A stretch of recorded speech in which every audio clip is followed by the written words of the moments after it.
All right. Hey, everybody. This is Scott Solomon, the host of Cloud IT Live. We've got a really great session coming up from the guys over at Smartsheet. The session is called Stories from the Wild, MacGyvering Workflow and Automation in the Cloud. And I really don't want to take up too much time since they only have 30 minutes. So I will pass things off to Alex, Dylan, and Darren, and they can go ahead and get started. And please, if you have any questions, feel free to ask the questions in the GoToWebinar panel on the side. Good morning, Cloud IT, or good afternoon, depending where you are. We're really thrilled to be here to talk about workflow automation today. I am Alex Forbia from the product management team at Smartsheet, and I would like to introduce my two partners in crime. One is Darren Brady, who is joining us remotely. He is on the professional services team at Smartsheet, and Dylan Brady, who is on the customer success team at Smartsheet. Quite frankly, I couldn't think of two better people in our team to join this conversation. They are on the front line working with customers every single day, helping them develop solutions for their problems, using all sorts of tools, and frequently duct tape and baling wire. And it just so happens that a lot of their work that they do on a regular basis is around workflow automation. So workflow automation. When I was working with Scott, our counterpart at Cloud IT, on getting this session prepped, we went through this playbook, right? So typically something that he goes through on a regular basis. Right, so he secures the participants. Got to have a list for that too. All right, so he goes through the process of content review and approval, and making sure there's a dry run, making sure everybody's present. So it's a set of tasks, a sequential set of tasks that's repeatable, and something he's got to do pretty often. When I asked him, Scott, how often do you do this? He's like, well, it's probably a dozen, sometimes more times a week. So does that sound familiar? Yeah, it's the kind of work that we see all the time. That is this basically a thing that's got to happen over and over again, and people need a system of record to track that kind of thing, and that's kind of why we're here today, right? We're one of those systems people might use to track that kind of workflow. Yeah, and it's interesting that the IT automation tools and systems have been around for a while. They're pretty well known, right? Mm-hmm. But today, what I would like us to focus on is workflow automation. So it's basically stepping in the shoes, the people, the productivity workers who are trying to execute their business processes on a regular basis. Yep. Right? So what I want to do is, for this session to really be grounded in some real-life examples, I want to tie it back to what we know really well, right? And this is our work at Smartsheet. And that's going to help us sort of firm it up and make it relatable and make it real. Yep. Right? I know you guys do it on a regular basis. So to do that, I really want to do a super quick overview at Smartsheet, so we create a context for people who are watching this session, right? So Smartsheet is a cloud-based app. It's designed for work, collaborative work management, project management. It's got lots of really useful features around project management, like Gantt and update requests and data intake and things like that to help people facilitate those projects. The company itself has been around for about 10 years, so we have over 10 million users from 85,000 or so organizations in 180 countries worldwide. So we've grown pretty significantly, and there are some things we do really well. What else do you think we should add to just give people a sense for what Smartsheet is and why it's relevant? Yeah, and I'll speak to this first really briefly. I think one thing that's important to know about it is oftentimes it looks and feels like a spreadsheet. Now, I'm not on here to kind of directly sell this thing to you or anything like that, but we're a very user-friendly tool. So oftentimes most of the folks who find Smartsheet, who begin using it, et cetera, may not be in IT. It may be in the business end who go and try to tackle these big work, patterns of work and challenges that they face day to day doing their job sort of themselves. Because it's a user-friendly tool, there's some interesting perspectives we get from those folks who are trying to solve things with it. Yeah. So we've come a long way based on the feature set that we have, right? and it's worked for people really well. Darren, what are some of the features you think are most useful in terms of facilitating workflow for our users? No, happy to add in. So to kind of tack onto what Dylan had mentioned just a bit ago, I would say that we think about the spreadsheet as almost the universal language of work. Chances are most people know what a spreadsheet contains and how to work with it, to do things like filter, copy and paste. Some of the features that come to mind for me that people really kind of latch onto is different ways of viewing it. So we have a visual kind of a Kanban or a card view. We have a way to visualize things in a timeline or a calendar. And so really it comes back to familiarity. And so what we see there is that more often than not, people put tons of data in our tool, and a lot of people are working on it. So I would say, Alex, to answer it succinctly, it's a couple of different ways of viewing things that are really stored in what looks like a spreadsheet. Right. So it sounds like we've got, and had for a while, a pretty solid feature set. But what I'm hearing is that is really, really not enough for customers, right? They want to be able to do more. Can you guys shed some light on sort of where some of those gaps are and give some real-life examples of where customers want to do more with it? Yeah. So, for example, outside of those features that are already there, right, that we just sort of talked about, these kind of out-of-the-box examples, I wanted to highlight one in particular.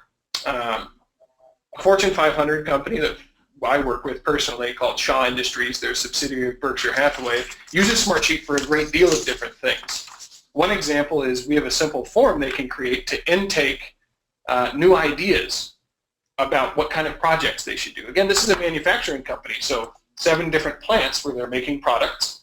They wanted to have an easy way to say, hey, folks on the floor, we want to give you a vessel to submit ideas, and it's one of our forms, and it gets collected for each manufacturing plant, and they can then vet those out and say, is this something we should take a look at? Do we need to increase capacity on this machine? Do we need to put a guardrail on?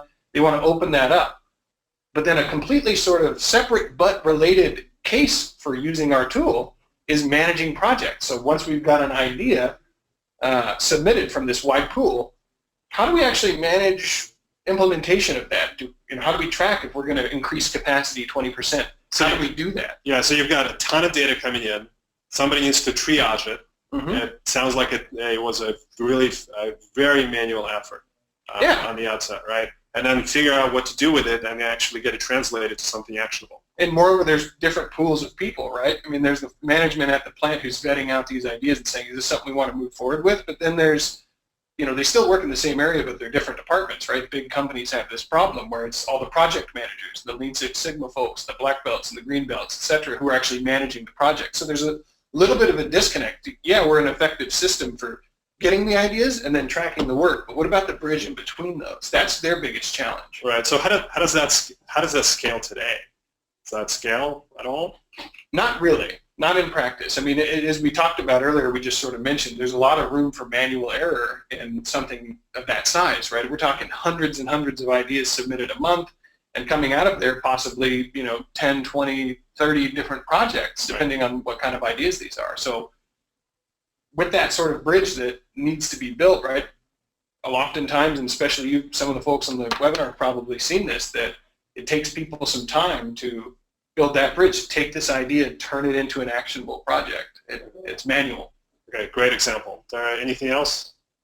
Yeah, I'll mention 2 that are top of mind, and you'll hear some of the themes that Dylan mentioned around intake, triage, and kind of operationalizing different parts of work. So I'll give 2 examples quickly. One is my team works with a Fortune 500 construction company who uses Smartsheet for a lot of quality control and quality management work. Best way of thinking about this is they're tracking and closing out non-conformances as a part of a capital construction project. And when we talk about a capital construction project, again, think of it like this. There are 50 plus different subcontractors or companies involved. There are more than 10 monitoring and approving agencies.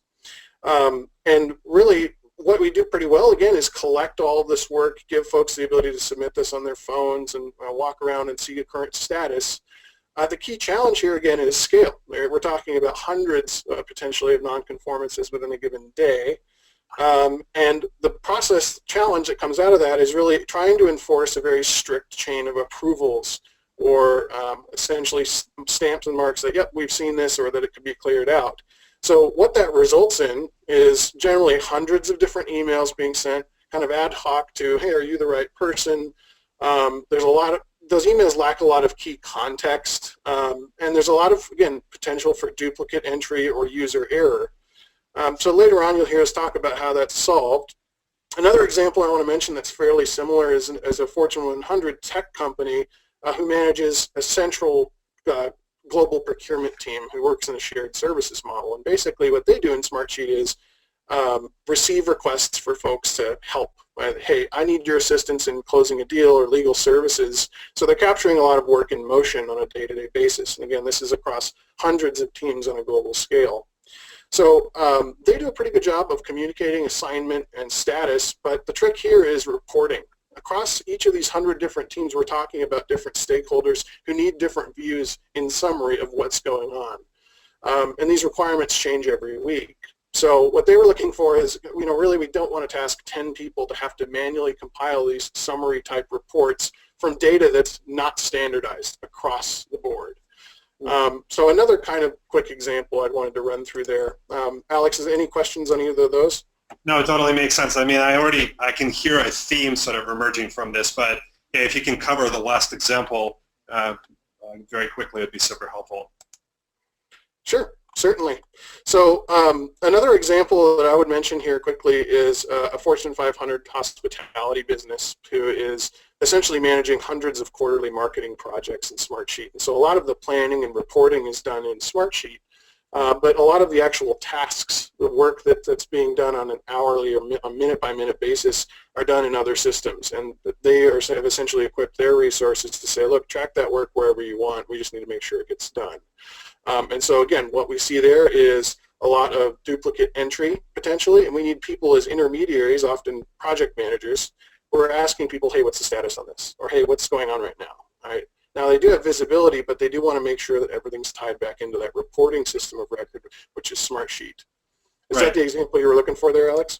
No, absolutely. I think what I'm hearing is across all these examples, there's definitely a theme emerging, which is companies use the system, different systems, whether it's Smartsheet or not, first and foremost for intake and some manual processing. At some point, that no longer scales, and they're really anxious to get some level of automation in place, and that's the only way to really blow it out. Exactly. It's kind of like, okay, we've got, because of the user friendliness we alluded to earlier, we talked about, we've got all this data, we've got all this information. Here's who's doing what, here's supposed to do what. But then what do we do with it? Does it go and talk to another system? Do we, like Darren said, create a report for some stakeholder? Oftentimes the quickest answer that folks lean in towards is do it manually. Have someone write that email. Have someone pull this down and sort of manually figure it out. And that doesn't scale, just inherently. Right. So in addition to scale issues, there are also human error issues, right? So if you've got a number of people, stakeholders involved in the process, the more people you have, the more likely you're going to have some sort of human error or input or processing, right? So those get multiplied once you get to a certain size. Yeah, I mean, think about the example I just brought up. I mean, if it's not clear when I take this idea, here's the area in the plan it's going to work on, here's the executive sponsor. Well, if we kind of mess that up, it might throw the whole project off down the line. So that's just an example of the kind of impact that manual error can have. Yeah, so I think it's not just Smartsheet, but a number of other products have sort of organically reached that point when they've been historically very successful in aggregating data and facilitating some simple processes, but now they're sort of hitting this bottleneck where a more powerful feature is really necessary to help customers scale, right? So we know that Smartsheet, and we're working on a set of features to help people solve that problem, or specifically around automation. So somebody can actually create a workflow consisting of a number of rules and put it in place and ultimately set it and forget it, right? But that's going to take some time to really get it right? So exactly. make sure that feature is easy to use and also is effective. Well, and people want their people, and you can all probably identify with this, the folks who are dialed in, that you want people spending their time on what's important. We don't want them to do it, spending their days and hours manually reconciling information from one system to another when we could have that be automated. Yeah. We want to be spending high-value work, kind of evaluating, making decisions, and not just sort of entering things and having to worry about error. Yeah, and I think it might be preaching to the choir for a lot of people who are online right now. But the important point is, though, it's like I was saying, I think it's going to take us a little bit of time to get this right. But in the meantime, customers aren't waiting, right? They've got these real issues and real challenges they need to solve. And they are moving forward, not really waiting for us, not really waiting for their own IT teams often. Exactly. I know you guys, you and Darren, they're on the front lines dealing with these sort of challenges on a daily basis. And I know you are working on solutions and you've got tools at your disposal that are you using. I would like to talk about what exactly that you do, what you employ today, what are the different approaches and what are the different tools. So maybe if you and Darren can speak to that a little bit. Sure. I'll go first. So again, what I do here is customer success. So I work with a customer throughout their entire life cycle with us. Traditionally, what I see the trend is that the longer we're at a particular company, the more teams start using it due to the user friendliness, but the need for that sort of automation or tying things together increases. Now, because the tool itself is very friendly to use and easy to a degree, people will go, like Alex mentioned, and try to solve this themselves. And I'll provide just a couple different examples of how they're doing that. For example, earlier I mentioned Shaw Industries and how they're using Smartsheet to collect ideas and then separately but sort of related manage projects.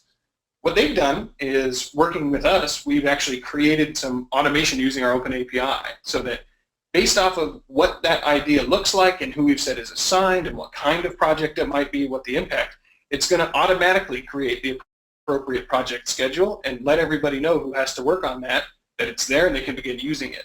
It sounds kind of minor, right? But it's actually, due to the scale that we're operating at here, thousands of folks, it's much more actionable. People just go to the system, do what they need to. They don't have to worry about reconciling from one place to another. Right. So that's in this one case, example. yeah, sorry. So in this case, did they themselves engage on their own and started utilizing the API? And then we assisted, obviously, a little bit, but it is possible, again, for them to do that. Right. So, but not every customer has the resources to do that, right? Because that requires technical expertise, requires bodies to actually throw at it, sometimes significant capital. There are some other ways that are doing it. Yeah, I think, Darren, did you have a few of those? Yeah, I can touch on it. So I'm going to briefly run through essentially how pervasive this is. So unlike Dylan, on the professional services team, we're very much project focused. Customers come to us with very strategic or key problems and say, look, we really need to automate this process, or hey, we need to put in place a system that facilitates this new and improved process we're trying to implement. And I'll give a couple examples, but I do want to touch on that this is very pervasive. We scope and kick off roughly 60% of our professional services engagements with workflow automation options in mind. A few options that come to mind are simple cloud-based workflow tools. A lot of you may have heard of tools like If This Then That, Azuqua, or Zapier, and these are user-friendly tools that folks can go into to actually build a logical flow of information, triggers, and actions. So examples of that, we talked a little bit earlier about an example of folks who are managing quarterly marketing projects and need to tie those in with a tasking solution, actually using a tool called Azuqua to do that, to set up simple logical triggers that if a certain piece of information lives here, go ahead and actually suck it into the appropriate Smartsheet or project. Some other things that, yeah, go ahead. And those tools, they basically tie into publicly available APIs for different products, right? For example, for Box or Google and Microsoft or Smartsheet, DocuSign, and so on, right? Yeah, and on customer success side, people will go and find this for minor things. You know, I want to have one of my sheets in Smartsheet talk to another one automatically. I'll go and find a friendly tool like an Azuqua or a Zapier and actually create that process myself. Okay. So I will say, Alex, that's really on the simpler end of the spectrum. My team is also involved on the very much more complex end of the spectrum, which is let's actually code or create a custom web service, again, utilizing our API that, again, performs these actions automatically for users. And I can get into a couple examples if you'd like, or where would you like to go from here? Yeah, if you can cover it briefly, I think that would help our viewers to understand what's going on there. Sure, certainly. So an example that comes to mind for me is a media company, Fortune 50, who's using Smartsheet for lifecycle management. When we think about lifecycle management, the way I like to quickly explain it is, think of the largest project you've ever seen, and with a lot of interdependencies and a global scale, and a lot of assignment and status tracking that happens at a departmental level. It doesn't really have a whole lot to do with individuals. And there's a lot of business rules as to how one of those life cycles is put together. So succinctly, think of it like a very complex mix of different attributes or components, and all of these put together results in a very large project.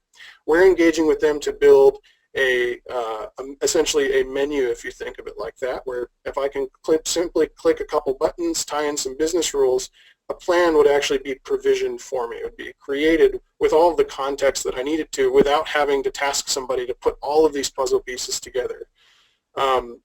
So that's one example I think comes top of mind to me. And again, it's pretty complex, and I don't want to go into too much detail on it. Yeah, so basically, instead of having to get into the dirt, so to say, and build it themselves, they're just making some high-level decisions, and the plan is getting created for them automatically. That's what it sounds like. Right.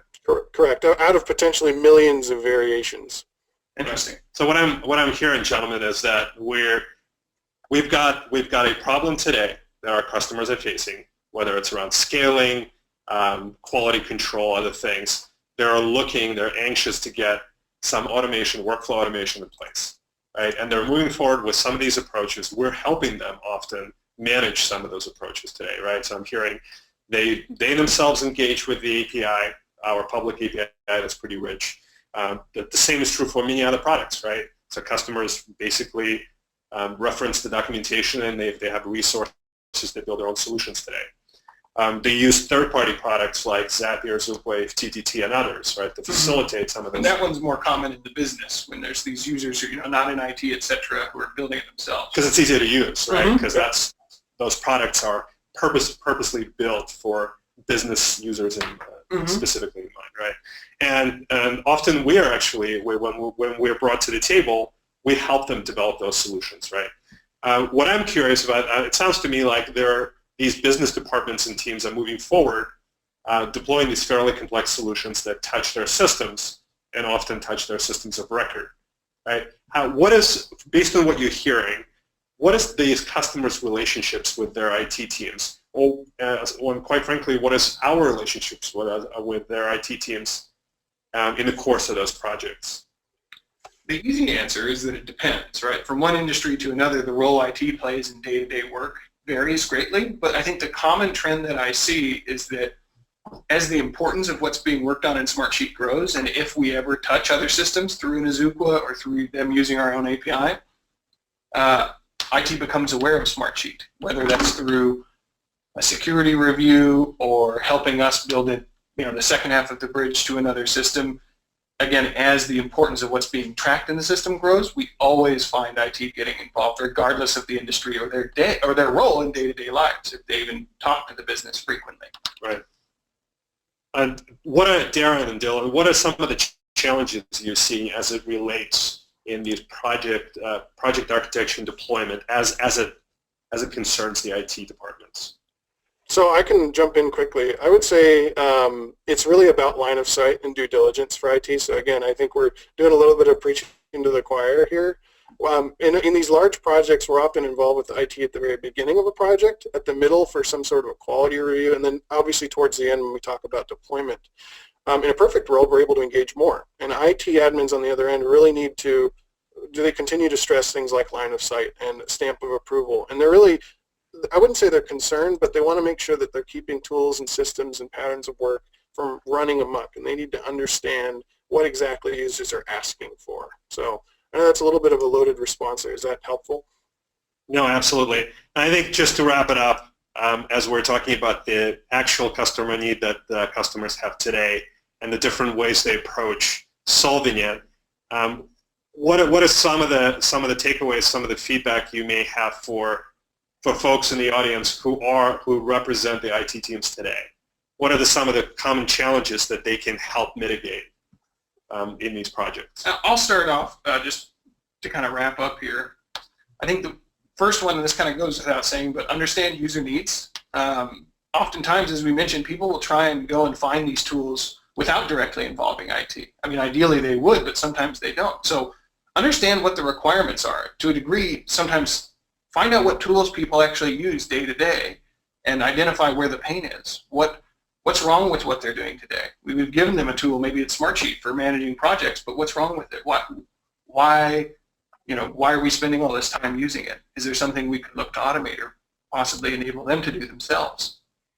And the point is, I feel like this is happening today, and it's going to happen a lot of the times with or without the IT department's engagement, right? Because these are the problems they need to solve. Exactly. And that's the reality, right? Mm-hmm. So how can the IT folks position themselves best to perhaps become subject matter experts Mm-hmm. On these tools and approaches, and also at the same time, by virtue of getting engaged and helping handhold in some instances their customers through the process, they can also retain some modicum of control over the security, over provisioning of some of these tools, and over deployment and then usage. Yep. Right?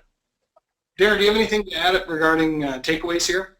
Yeah, two quick tips. I mean, given the trends that we've talked a little bit about, I would say that the two tips I would have to throw out there, and these are things we've covered in some detail already, is as an IT admin or in any role in IT, you really want to try and set clear expectations at the level of your team's involvement at the beginning of a large integration project. And what I mean by that is let them know how you can best help them and what you need in return. And again, I would encourage you to try to engage with your users and try and figure out exactly what they're looking to solve. As we can all understand, oftentimes what they tell you they need is significantly different from what they actually need. So the more that you can have your ear to the ground, the more that users are going to volunteer information to you. So again, two really quick tips I would say to help maybe lean into this trend we're seeing. Yeah, so thanks a lot. Darren, Dylan, I really appreciate your time. I know you had to take it away from some of the customer engagements, but having these grounded real-life examples, I think, really helps cement sort of the message we're trying to land, right? The issue is here. People are taking steps to mitigate it. I think people just need to lean in and get involved to make sure that they're actually contributing to the process and have some sense of control. Mm-hmm. So we really appreciate the audience for joining us today. And we're going to take a look at, see if we have any questions. So I'm looking at a couple of the questions here. Can you show us a visible example of Smartsheets?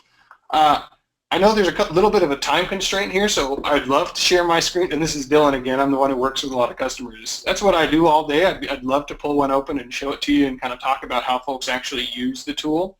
That said, I think we're going to show a link, sort of a call to action in a second here, showing you how you can see what Smartsheet looks like, all these different things we talked about. And obviously, we've got folks who would like to connect with you if you'd like to have a demo or similar.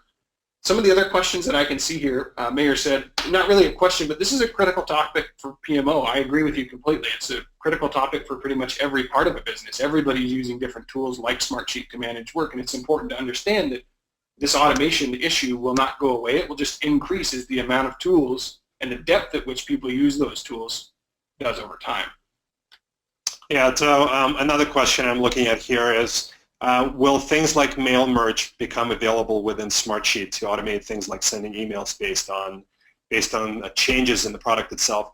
Absolutely. This is one of those things we are working on, and the point I was making earlier, we wanted to make sure that we deliver an easy-to-use set of functionality within our product to solve some of these process automation issues. So mail merge or email notification based on change events, certainly an example of that. And it's not just Smartsheet. Right? There are lots of other products out there who are working on making similar features available to their customers. So absolutely. I see a nice comment from Chris down here. It says, I've used Smartsheet before, good stuff. Can it work with Salesforce? In fact, that's one of the examples that I don't know if we spent a lot of time talking on, is that there are existing integrations. This is a trend that everybody's probably seen with all tools, not just Smartsheet. But yes, it can work with Salesforce. There is an integration there. And that's one of those kind of integrations that folks will seek to plug in, potentially, and obviously since Salesforce is a fairly large tool, likely involving IT, but sometimes not. Depends who owns Salesforce in the organization. Yeah, so Dylan, I want to jump in there quickly. And so what you'll see in a call to action, and just in summary, as you start to evaluate potentially either leveraging Smartsheet or looking at what it's like, what's available out there, I wanted to get my, the sales pitch in for my team, frankly. If you aren't able to find something that meets your needs, or if you're curious about what's possible, that's really the role for my team on professional services, is really making that a native or core application in the business, and whatever it takes to get there. Just figured I'd bring that up.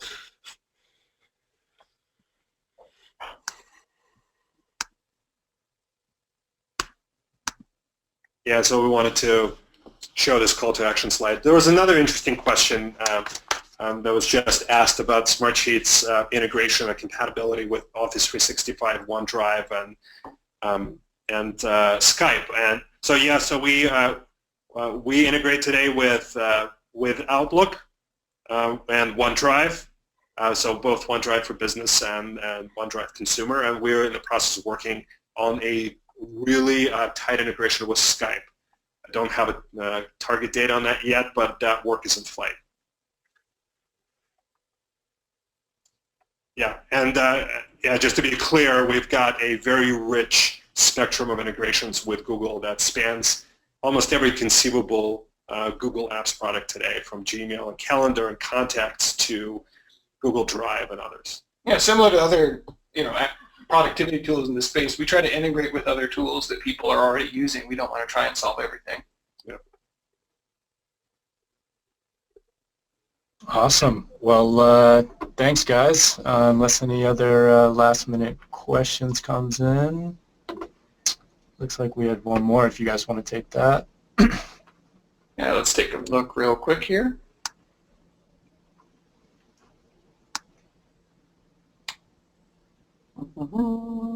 Let's see.